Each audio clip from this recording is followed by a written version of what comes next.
few tributes, just a few. I know you're gonna come up here in a second. I'm gonna make you sit just for a second. I want you to hear what your players have said. And I haven't told you this at Starbucks, Dolores, so I've been keeping this one up my sleeve. Lordy. All right. There's a few short ones and then a very, very special one. So I'll keep that one for the end. Noelle Jablonski played for you from 67 to 71. And these are various excerpts from Janet's book, which she has graciously allowed for me to use for the evening.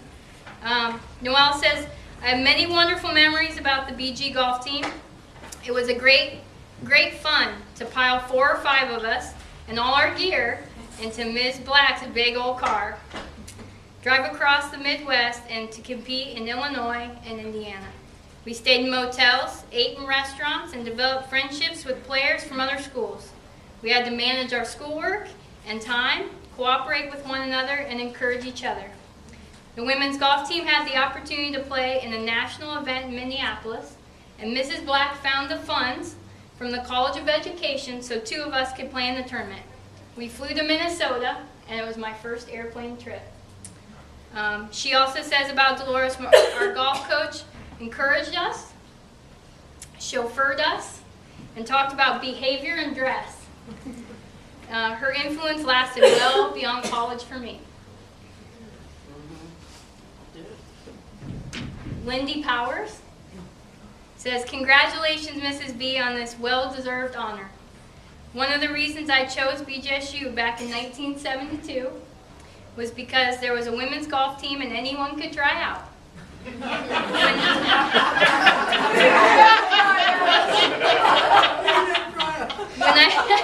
When I made the team, I had no idea how much being a member of the team would mean.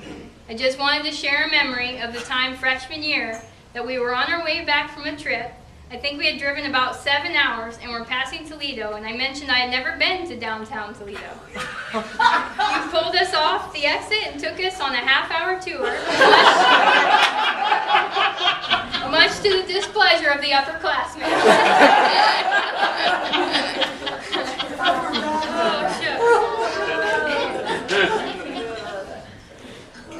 All right, and then the most special tribute is from Carla Schneider. Dolores, she didn't put the years that she played with you. Do you? Oh, I got it. 74, 75, 76 sound? Does that sound right?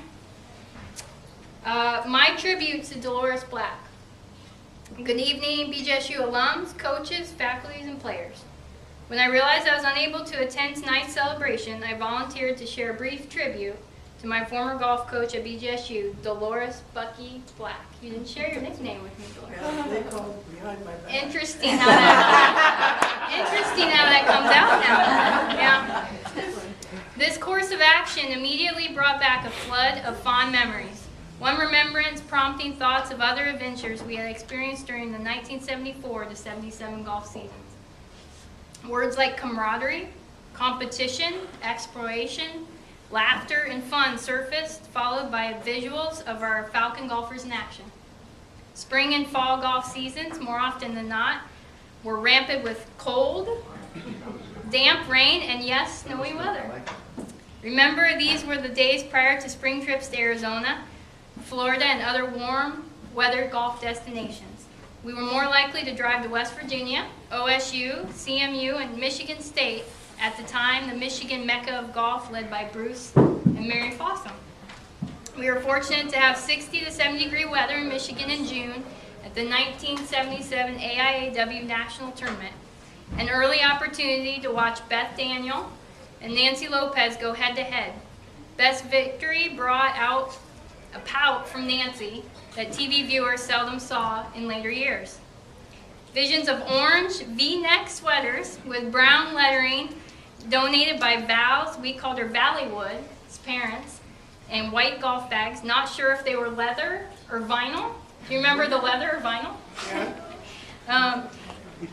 Emblazoned with capital BGSU lining, the sides were items our squad carried proudly. This was pretty big stuff at the time. More faces and names floated to my head: Jane Strathman, Karen Marshall Partial, and Peggy Pig Gibbons, leading certainly to reminiscence of Coach Dolores Bucky Black, our incomparable, unforgettable guiding mentor. She was and remains one of the most caring, interesting, and worldly women I know, characterized by her husky, almost hoarse voice, filled with curiosity and warmth, and capitalized with a contagious laugh. Coming off a Masters Week, we were reminded golf is a unique sport, very different from other team sports in which I love to participate. It is certainly nature at its best, and oftentimes resonates with peaceful vibrations. College golf is an individual and team contest rolled into one. Golf was always much more intimate to me, partially because of the fewer number of teammates, but largely due to Bucky. Golf trips are like no other, and this is how I learned to love Dolores. Without airplanes, were legitimate road trips, beginning with loading the BGSU light blue, she puts question mark, I think we've confirmed that, van with coach, golf bags, suitcases, and players. Freedom on the road began as Pig and I mostly shared pilot and navigating duties. Did they fall asleep during that? Sometimes. Bucky conducted the most engaging discussions on life amidst the background music of Fleetwood Mac and Jefferson Starship. Nice. I knew we got along for a reason. She treated us as adults and respected our points of view. She gave us responsibility and earned our respect. These special interactions continued once we reached our destination. Our digs weren't 4-star, but Bucky knows great restaurants, and we made wise use of those meal stipends.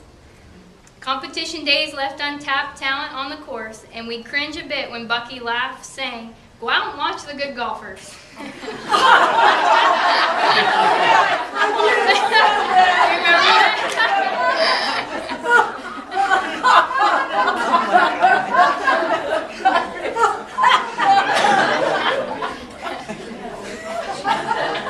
Very motivating.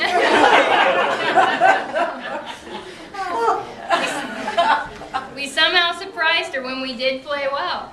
We wanted to win more for her status with her peer coaches than our own personal pride. In closing, I feel I received a solid education from BGSU and a real-world education from Bucky and our golf adventures. My message to this year's cast of BGSU golfers is from my dear friend Judy Rankin. It's not necessarily unique, but it was a nice reminder as I listened to one of her LPGA golf broadcasts last season. If you really want to succeed, you can't be afraid to fail. With love and gratitude, Carla Schneider. Very nice.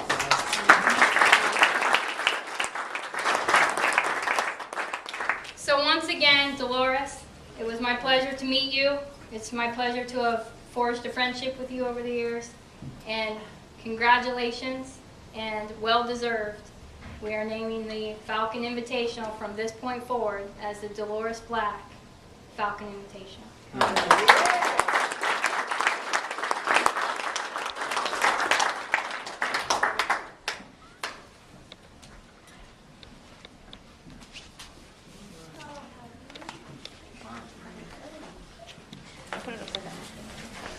Dolores, it's your turn. Everybody should stand up. Let's stand up and recognize Dolores. The meal was delicious. The banner that we'll put out tomorrow.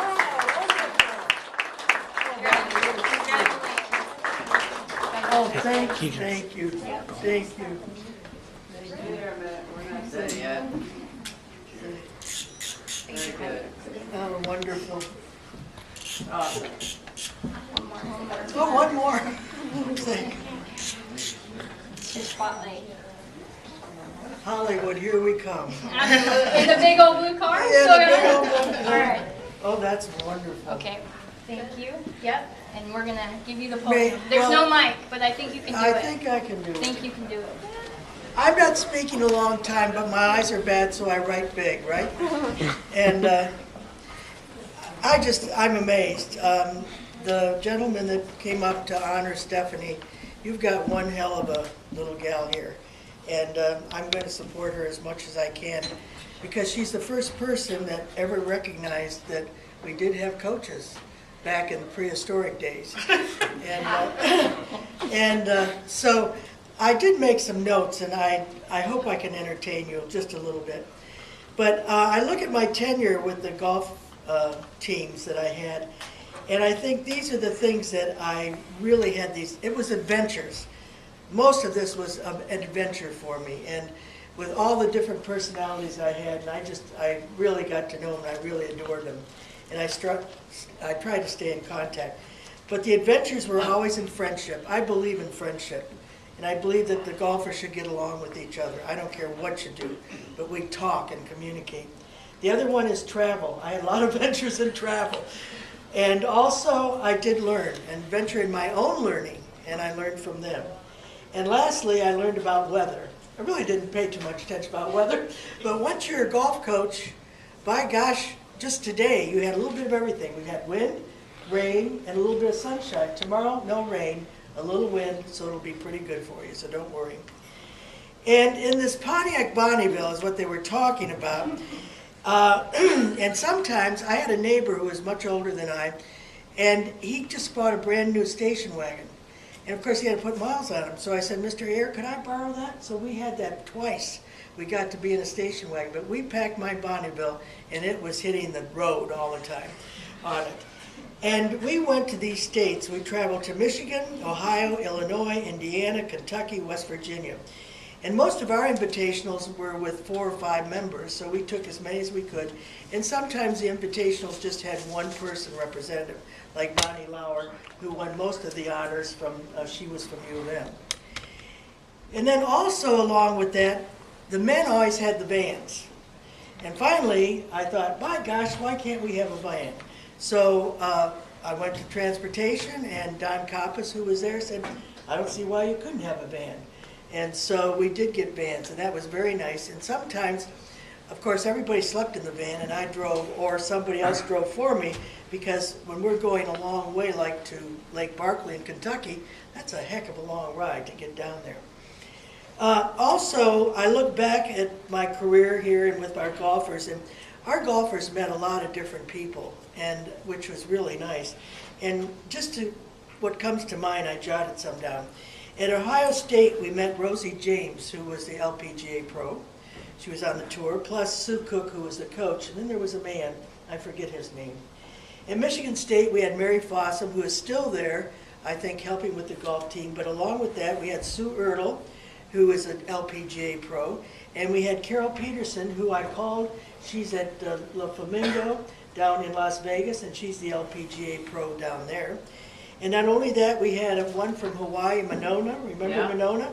And her parents owned one of the PGA golf courses in Hawaii, and she was one heck of a golfer. She became a dealer in Las Vegas. Made more money, I'm sure. Then, Illinois State, we had Laura Mabry, which I call the beachheads, because instead of putting out of a sand trap, you go backward, because they were so high. We thought tanks were in there. You know, World War II, the beachhead's just unbelievable. Then we have the University of Michigan, where we had met Bonnie Lauer, who was a wonderful person. She could meet you anywhere, and if she remembered you, she would come to say hello. She won most of the tournaments. And the University of Indiana University, we had Peg Cummings, who was the coach, but the first hole, remember, dog leg to the left, and you never knew where the green was. I mean, it's just long, the longest one I've ever seen. And of course, there were deer out there, and then some streakers, I think, believe it. Then we had the University of Cincinnati, where Carol Johnston, she's an LPGA pro, and she always put us with the private golf courses on Monday. Well, when you're putting, you don't know where the water sprinkler is going off, you know, so we had water in sunlight all the time. Then we also had Southern Illinois, where Charlotte West had a pretty good team. Stevens College, which is quite a ways in Missouri. Ann Casey Johnstone, she is an LPGA pro. She's still living, I found out from Spook, and she's doing well. She's in the Chicago area. And then we went to the University of Kentucky, who had an invitational for all 48 states, I believe it was then. And there was no coach at all, but some person that had lots of money went with them. And we drove down there. That was with it was quite interesting. It was Lake Barkley at the Boots Randolph course. If you want to go down there, it's gorgeous. And the lodges, we didn't have to pay for any lodge, and they took over the whole thing. All we had to pay were for green fees. And not only that, next to it was the land of the lakes where the eagles nest. So when you're playing golf, you have these bald eagles just coming all around. It's gorgeous. Not only that, we played against Nancy Lopez and Beth Daniels. So that was something else. It was a 5-star invitational. I mean, nobody could beat that invitational. The coaches were bourboned out and eating out because of Kentucky, right? We had wonderful meals, etc. And the governor attended. We were treated like thoroughbreds, is exactly what it was. And I just want to mention, every coach the governor passed out to us personally, I am a Kentucky colonel. And I mean a full Kentucky colonel, because we can have all the amenities that a Kentucky colonel can have, okay? There goes the speech. Jill, you were supposed to help Peter. So I'll get that. Okay, this is not mine. So, and then, well, also, and then Jill here, I haven't seen since '71, and it took a long time to get her. We had to go through her daughter-in-law, who is Annika, and Annika, who just had a baby, and so Jill's a grandmother twice. She's married, I get it mixed up, to Jerry McGee, who's a pro, who's retired. And Jill and Noel, thanks to the College of Education, gave us money to fly to Minneapolis because they qualified for the Midwest tournament. Well, I just got back from California, and in the mail was this, and here's Noel's silver plaque as she won first flight. Jill was qualified for a championship flight, but she didn't quite make it. Bonnie won. But Noel missed by, I think, 3 strokes or 2 strokes, and so she said, "Don't worry, Miss Black." She says, "I'm going to win this flight," and she did. And I think she won in the low 70s, somewhere like 76, 70. It was wonderful, and we had a great time there. Okay, then, not only that, Jill went on and did other things, and but now she's a wonderful mother and grandmother. But I'm so tickled to see you. It's just wonderful. Okay, also now, we had other adventures besides good golf adventures. We stayed at Michigan State, and guess who had rooms next to us? Grace Slick and the Jefferson Starship. Wow. Well, I went to bed, and they were out. The men were doing unicycles, and Grace sang, and they said, "Oh, Miss Black, you missed everything." Well, I the heck with it. I didn't even know who they were, you know, and because I was a little older, I guess, I'm not sure. Then another time that we went, it was in Marshall. I knew Soupy Sales because I'm from Detroit, and we used, before he became famous, well, he was staying at the same motel, and they dared me to wake him up. Well, I did. So he came to the door, and I introduced myself, said, "Guess what? You started the Crystal Lounge," etc. Well, that was another one. Then we had a convention of the Star Wars. Everybody from all over the country came. So we met Leonard Nimoy and all those other guys, whatever they were, you know. So that was interesting for me. Star Trek. Well, Star Trek. Or Star Wars. Is it Star Trek? Oh, I'm sorry, whatever. I go back to the Lone Ranger, you know. But anyway, then the best one I think of all was at Wittenberg University. One of my golfers, Carolyn Treese, got a hole-in-one. We couldn't figure out where the ball was.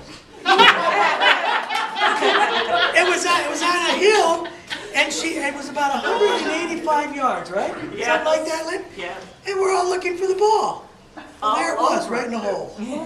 So we didn't know what was going on. We had a great time there. I think my goal for my golfers were always not only get to know them, but to schedule them everywhere where they could have the best competition. I wanted them to experience the different golf courses, which we did, I think.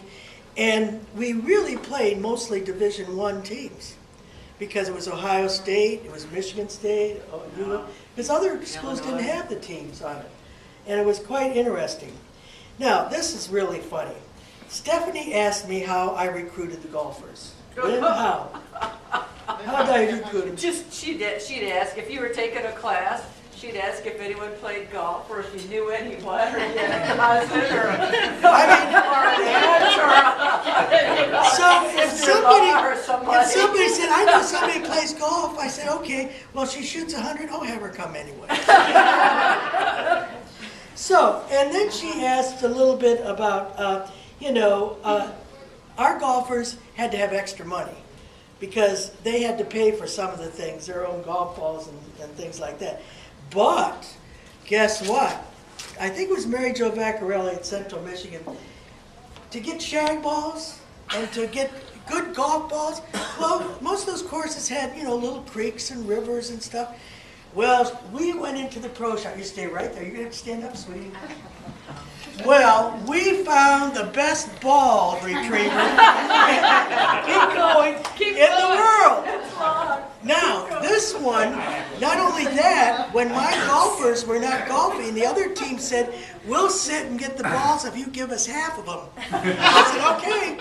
So this is how we got, I'll tell you, we got the best, even new ones, And the people would say, give us back the ball. I said, no, you go get it yourself.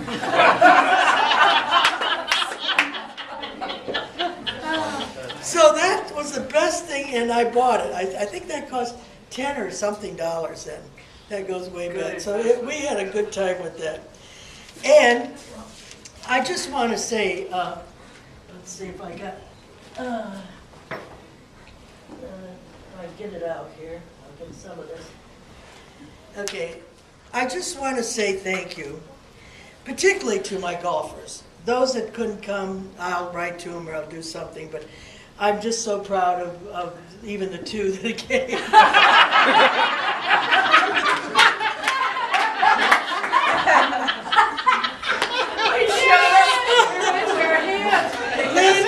Lynn and Jill. But we have bigger plans. We're going to have a big golf thing with some of these LPGA pros, and we'll invite Toledo and all the golf teams. We will have it, and it'll be something. And even Jill donated her time to tell how to be on the tour, because she's been on the tour, and how to conduct yourself. Okay, also, I would like to thank the presidents, Bill Jerome and Hollis Moore. They were wonderful for their interest and their really support in encouraging women in athletics. Anytime you wanted anything, you could call them and say, gee, we need a golf cart, and the presidents do have golf carts. And they were just wonderful to me. And also, I would like to thank the Women's Physical Education Department, because they provided support for us. We didn't get credit for this. You taught a full load, and they said, okay, you're doing golf or whatever, and so this was extra. So with a family of 4, I was gone Thursday, Fridays, and Saturdays, back late. Also, I would like to thank Don Coppas. I mentioned about the vans that we finally got. Jim Richardson, who is a PGA pro, I think he's out in California, and Bob Dudley, who's deceased, but he was a faculty member on the School of Health, Physical Education, and Recreation. They ran the golf complex out there, and they treated us as equals. I'll never forget Jim Richardson when some men, it was men, sorry about that, but they came out and they thought, oh, we're going to hit before the women's team. Jim Richardson got on that golf cart, went out and hit his ball right back even further. He says, this is time for the women. And when those men saw Noelle Jablonski hit her first ball, she was a long hitter, wasn't she? And they said, wow, So these two men were wonderful to work with that I had. Also, Dave Elsaw was the one, he was a dean. We had no money to go to Minneapolis. And I said, I need money to fly them out there. And he was the one that gave us the money to go. So we had that. And as Jill says, or Noelle says, that was her first plane ride. And I told them they all had to wear dresses and look nice. So it wasn't for Jill. Jill looked nice. So also I'd like to thank the Bowling Green Athletic Department for making this honor possible, and any other individuals who may have had any part in it also. Now, this is the book, if anybody is interested, particularly the golfers, the history is in here. And this is a book you can get at the university that gives the history of it. They mentioned it before. It's marvelous, a marvelous history, and something that your daughters could possibly have. This is a heavy one, too. It's $20. That's very inexpensive for that. All right, now, it's Stephanie's turn. Yes, I would like you up here, Stephanie. Uh-oh. And while she's coming up here, I might ask, I just got back from California, and we visited Shirley Spook, who I've known since the 50s. And she's one of the 13 of the LPGA that started the LPGA. Spook just played recently and played her age, 83. So, she's a good golfer. Yeah. So, now, Spook gave me a hat, and it has 13 on it, LPGA.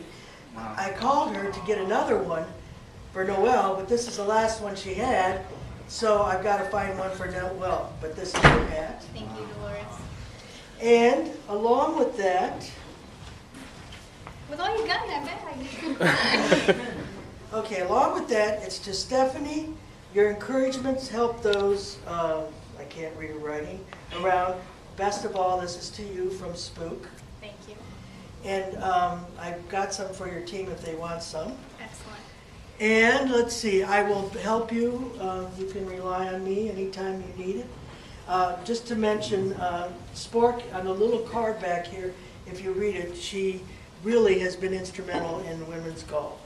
And of course, I should thank Penny Basula. She passed away, but she brought the first LPGA golf school here. In fact, we had 2 of them, and Patty Berg was here. All the famous golfers were here. It was wonderful. And we're going to do that again because Spook said she might help us on that. And bring it back. And bring it back again.